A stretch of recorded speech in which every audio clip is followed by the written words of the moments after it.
Good morning, Northwest. I'm Mike Gonzalez. We're going to get right to breaking news this morning as an early morning fire forces people out of their Spokane Valley home. The flames broke out around 4:15 this morning in the 14,000 block of East Main. KXLY4's Erik Loney is there live with an update. Erik?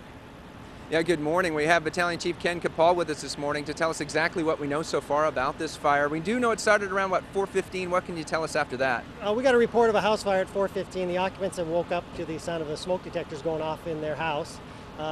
They were advised by 911 dispatch to get out of the house. We have arrived on the scene. First arriving companies found heavy smoke, some fire showing from the back side of the house. It appears that the fire may have started around the back deck area and traveled inside to the dining room kitchen area and got into the attic a little bit.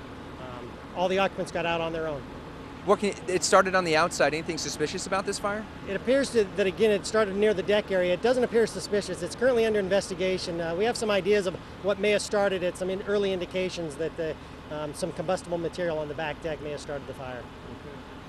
Good news is that the smoke detectors in this case did exactly what they were supposed to in operating. Not always the case. That's exactly right, and especially with a fire that starts on the outside and sneaks in the inside of the house, sometimes that can get you. You don't get all that active fire. The heat, the smoke builds up slower from an outside fire, so they had a pretty good amount of time to get out based on the early activation of the smoke detectors. They were able to make it out the front of the house without having to deal with the heat and fire in the backside of the house.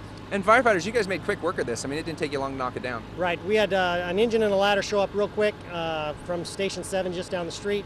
They were able to get lines off the trucks real quick, get back to the backside of the house and knock it down. It was very helpful that all the occupants were out of the structure. It took a little pressure off the initial crews as far as rescue situation, so they were able to focus quickly on fire attack.